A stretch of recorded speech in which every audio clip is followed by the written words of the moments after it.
Welcome back again to our platform. This is MwalimuPLUS live sessions, and here we promise to make things more easier. So apart from making them more easier, we want to make them, to split them into finer pieces that you can be able to absorb. So last time when we met, we were able to look at the science for grade 5. And in that, we looked at the properties of matter. Remember, we had discussed some of the properties of matter, like the composition of air and the rest. But last time when we met, we were able to look at how we can take the reading for the temperature. And in the temperature, we first said that we need to know what this temperature is. What is temperature?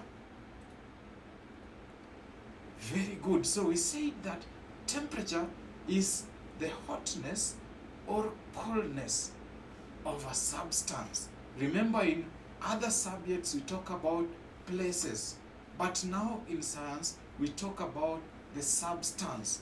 So temperature is hotness or coldness of a substance.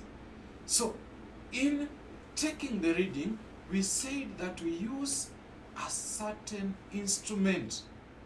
We've learned this instrument in other subjects. We've also seen this instrument when we visit the hospital. So there is an instrument when you are sick, when your temperature has risen. You'll find the clinical officer or the doctor putting it under your armpit.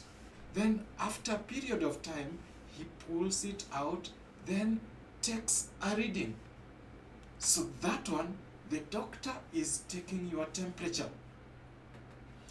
That instrument is called a clinical thermometer. So it is not what we are going to use, but that one is used to get our body temperature.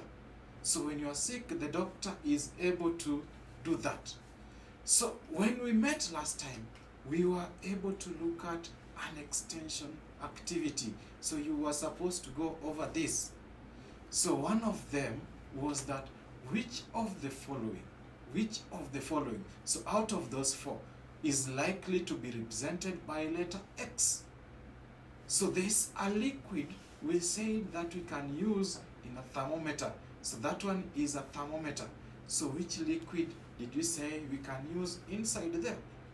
So choice A was talking about water, B, mercury, C, paraffin, and D, we have got tar. So those are the choices we gave. So according to you, what answer did you give? Very good. So let's look at our answer. And I can see it was mercury. So we discussed that there are two liquids which we can be able to use in that thermometer. And we said that it is because they expand easily. So when they feel an increase in temperature, then they expand. So that was mercury, and another one was alcohol. So let's go to what we are supposed to do today. And today we still want to continue with making work easier. And we promise to make it more easier here. And the subtopic we are going to look at today is going to be movement. But in movement, we have got balancing on a seesaw.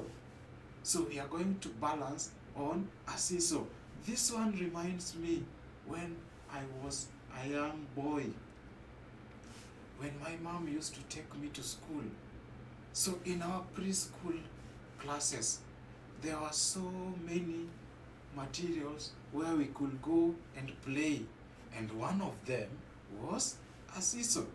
So in the school, we used to have another person sits on the other side and I sit on the other side. So when we try to balance, so the seesaw could be able to move up and down. And when somebody was heavier, then there was a balancing. You'll find somebody going up, somebody going down. So that is when there are different masses. So we'll come and look at that in front. So let's look at some of the areas we can get the seesaw, or we can get a good example of what we can use a seesaw for. There is a butchery. I hope you have ever gone maybe with your parent, or you're sent one day to go and purchase meat. So you get, there is a weighing balance. So there is standard weights. Somebody will put them on one side of a weighing balance, then cuts piece of meat and then put on that piece of metal. So when the standard weight is still greater or has more mass than the meat, you'll find it is still down. But when now he adds and adds and adds more meat, you'll find the meat is now lifting it up. So that is what takes place. And you'll find him removing some until they become at equilibrium or at a balance. So after that he packs, then gives you to go home with, after you have paid for it. So that is what we do back at home. So science revolves what we do around us. So let's look at the first one. So what is this seesaw? What is this seesaw? And we also want to answer the materials that we can use to make the seesaw. So what is a seesaw? So we find it is just a long piece of wood that is supported in the middle. So we need to get the center of that wood, and then we can decide to place a log of wood there so that it can be able to swing up and down. So that is what a seesaw is. So when we want to make a simple seesaw, then we'll just require a log of wood and a long piece of wood. Only those two materials. Then we need to find the center of it. So the center of that long piece of wood, we put it on that log. Then somebody will sit this side, somebody on the other side. Then you try to balance.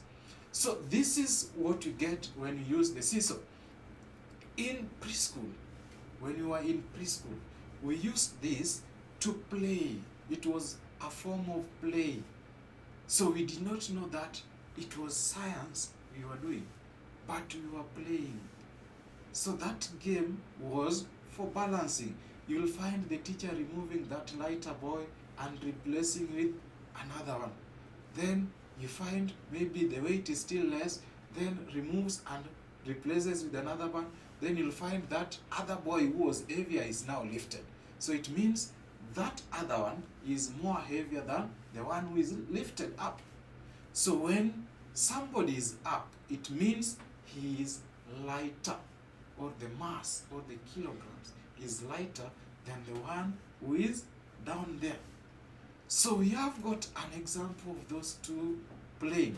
We can see one, and she looks like a girl.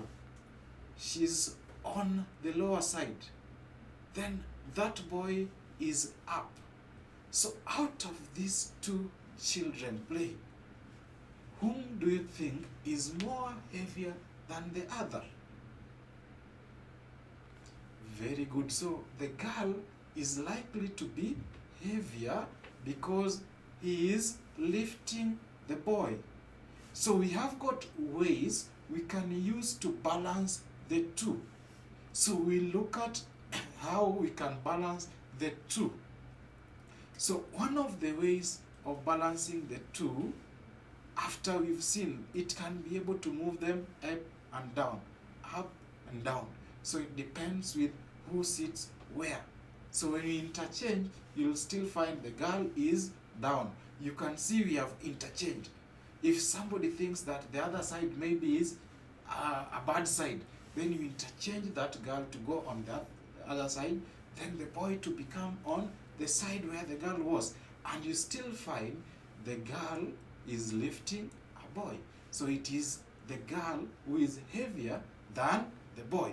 So we've realized that the heavier person is going to lift that lighter person.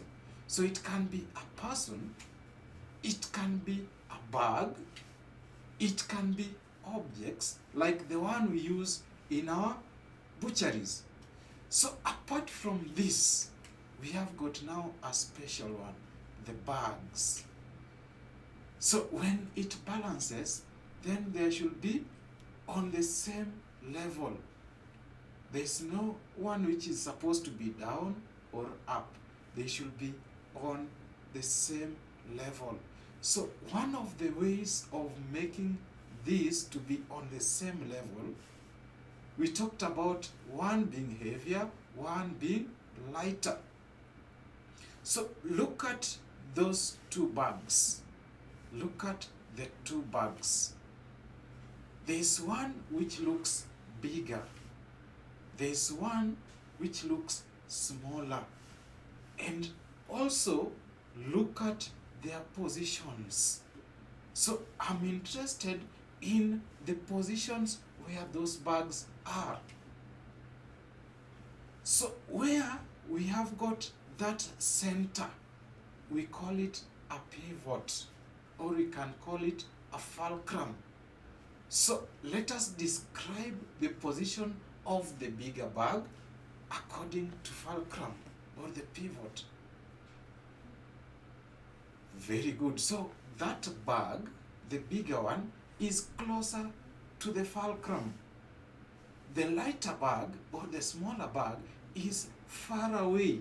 So when we want to balance this, then the heavier boy or the bigger bag needs to move closer. We reduce that distance between the pivot and the load. So we have pushed the bag closer to the fulcrum.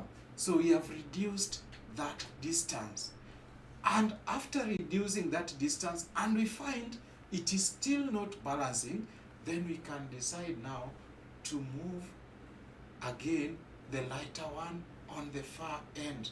So as we move the lighter one, we will realize that they are coming on a balance until that point where the two will balance. So that is what we should do when we want to balance this. You can see on our screen the bigger bag is being pushed closer to the pivot and the lighter one is being pushed further from the pivot. So that is one way of making this to balance.